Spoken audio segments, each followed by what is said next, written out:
On the 28th of February, 1945, the beaches of Lubang Island were covered in the remains of their Japanese defenders. They fought to the death, just as honor demanded. One man was given different orders. Among an army ready to die, he was specifically ordered to live and fight on. He was Hiroo Onoda. He knew nothing of Japan's surrender, and his war would last 30 years. Hiroo Onoda was born on the 19th of March, 1922, in the midst of the rise of Japan's nationalism. Amidst the fear of a communist takeover, the military had taken control of the country, pushing the already strict and militaristic Japanese culture to the extreme. Hiroo was taught to love his country's legacy and history, to consider Japan as superior to all other cultures, to fight to the death for its honor. He was never a particularly gifted student, but he enthusiastically participated in the kendo martial art. Onoda was trained to absolute obedience to authority, just like his entire generation. And while being only 5 feet tall, he was a fighter at heart. When Onoda graduated in 1939, Japan had been at war with China for 2 years already. Work was available, and Hiroo took advantage to find a job in occupied China, in modern-day Wuhan, working for a company specialized in the production of small decorative boxes. The choice of moving into the Chinese occupied zone was made easier by the fact that he would not be alone. Quote, "I would work hard. I would get rich. My second oldest brother Tadao, who was a first lieutenant in the army, was stationed there, and he would help me." In China, Onoda made a life for himself during the following years. He worked, he enjoyed himself in dance halls. But unbeknownst to him, his war, the war that would swallow up much of his life, was fast approaching.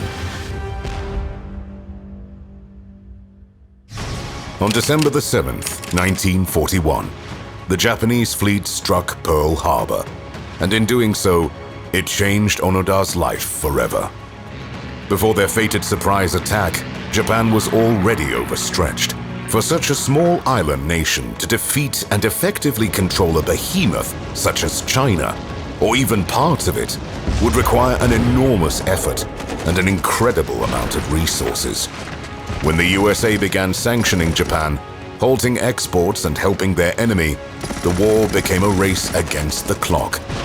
The US was providing around 80% of Japan's oil needs after all, and when it stopped, it couldn't be replaced. Japan's leadership knew they had a limited time to use their fleet effectively, before fuel reserves ran out, leaving them unable to conduct operations, undefended. A bold course of action was chosen, a plan to gain enough resources to keep Japan afloat and to force the US into peace talks that would, ideally, make their empire into the uncontested hegemonic power of the Far East.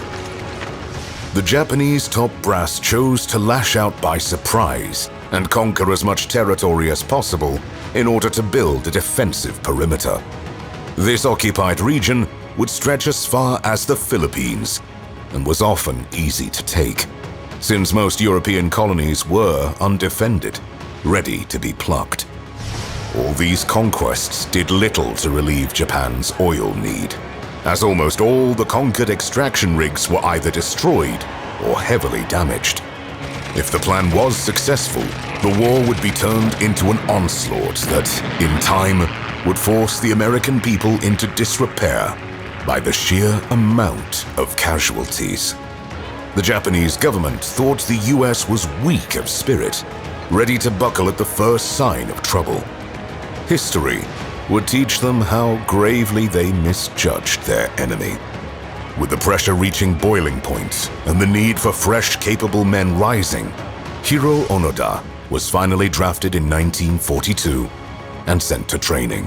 His potential was quickly noticed, and he was sent to an officer training school in Kurume, a port in Kyushu.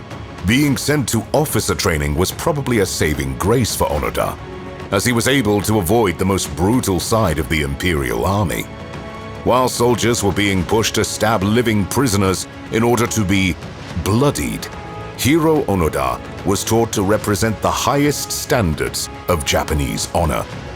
Quote, "Captain Shigetomi made me into an officer, and it was my pride as an officer that sustained me during my 30 years on Lubang." In 1944, Onoda's training was over. He became second lieutenant after receiving further training in a commando unit. Normally, the Imperial Army favored direct confrontation and aggressive mass attack tactics. But these commando units were trained for guerrilla, part of the Greater Japanese Onslaught defensive plan. Part of the preparation revolved around ideological training. Onoda was taught to analyze propaganda, spot lies, and motivate their own comrades to fight until the end. If the young officer already was an absolute believer in the power, honor, and divine mandate of their cause, this last part of his training gave him the knowledge to articulate it.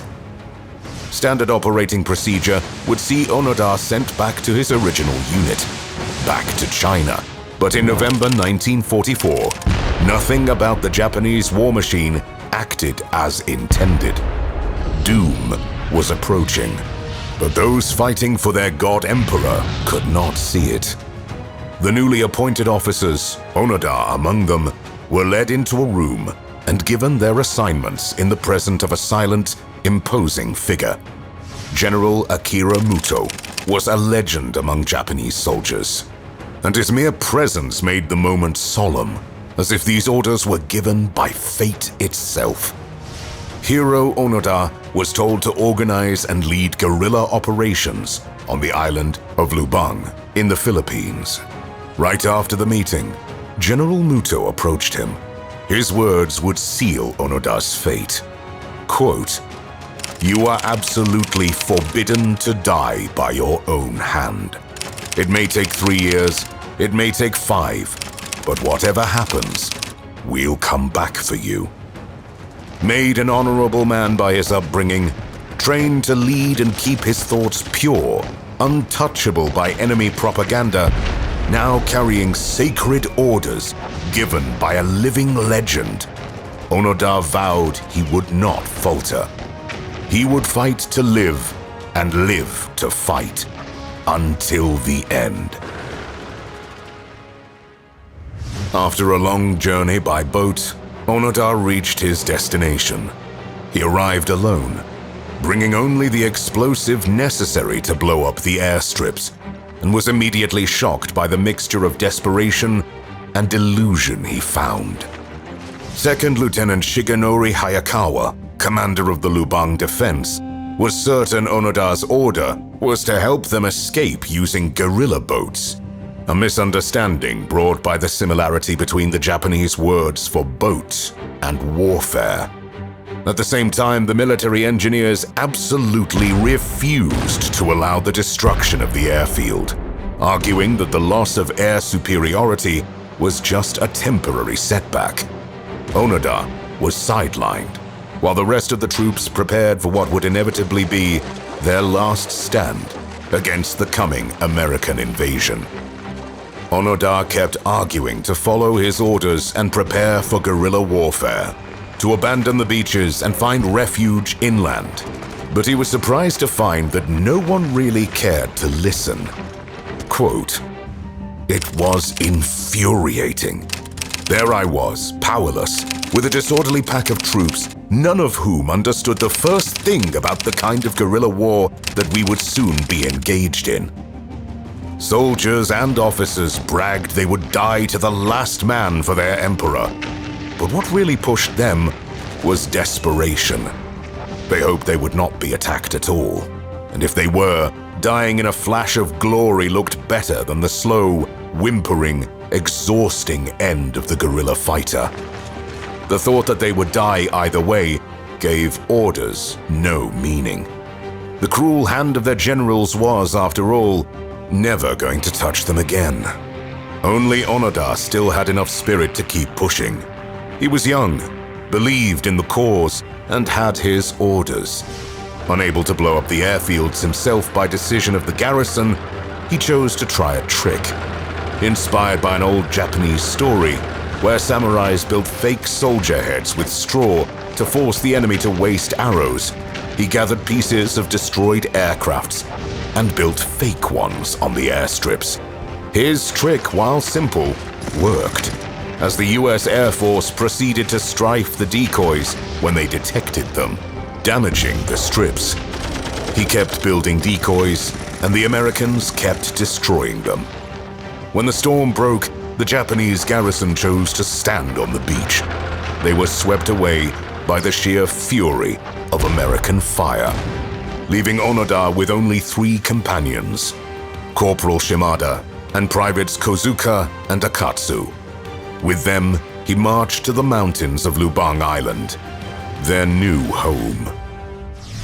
Onoda thought he would fight against US occupation forces, but in reality, the Americans left just as fast as they came, off to their next target, leaving only Filipino soldiers and police behind. Onoda led his men into a continuous cycle of ambush and sabotage, only to disappear in the jungle a second later. Tension in the small unit was high, as their life in the jungle was anything but comfortable. Any imbalance in the amount of food given would lead to fights, even fisticuffs, if Onoda wasn't fast enough to stop them. Their diet, when rations began to dwindle, was mainly made out of bananas and cow meat. In the beginning, both could be found in the wild easily, but while fruit always remained easily available, meat became more and more of a problem as time progressed, and the locals regained access to their own resources, often leading to armed conflict. Onoda and his men became known to the locals as the Devils in the Mountains. Then, in October 1945, the outside world reached them. The leaflet was taken from a group of locals while the group was stealing their cow at gunpoint. It said that the war was over. Japan surrendered on August 15th. Onoda, ideologically trained to analyze propaganda, saw it as a trick to flush them out. A second leaflet reached them near the end of the year, dropped by a B-17 flying over the island. US and local authorities were well aware of the Japanese presence on Lubang, and the pressure to end the guerrilla war was rising. On this second leaflet was a surrender order signed by General Yamashita of the 14th Area Army.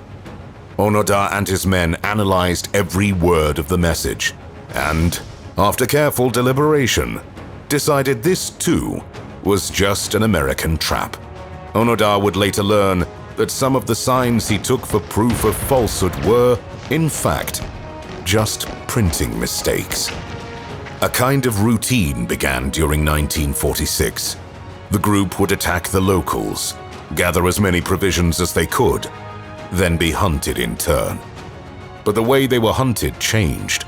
Japanese voices began calling to them, while handwritten leaflets in their own native tongue kept being found around the island, telling them to surrender. In 1949, after a series of failed desertion attempts, Private Akatsu ran. Onoda was left with only 2 companions and felt more and more paranoid, as his former comrade was now helping in the supposed hunt against them. He ordered his men to keep a towel at the ready, fearful the Americans would use gas against them. They were, in their minds, surrounded by terrible danger, while in reality, their presence in Lubang was slowly becoming routine. Catching them was, after all, impossible, as they now knew the island even better than the locals themselves. In February 1952, a new strategy to get Onoda and his men out of the jungle was implemented. Planes circled the island, dropping new leaflets containing letters written by family members of Onoda and his men, complete with photographs of their loved ones.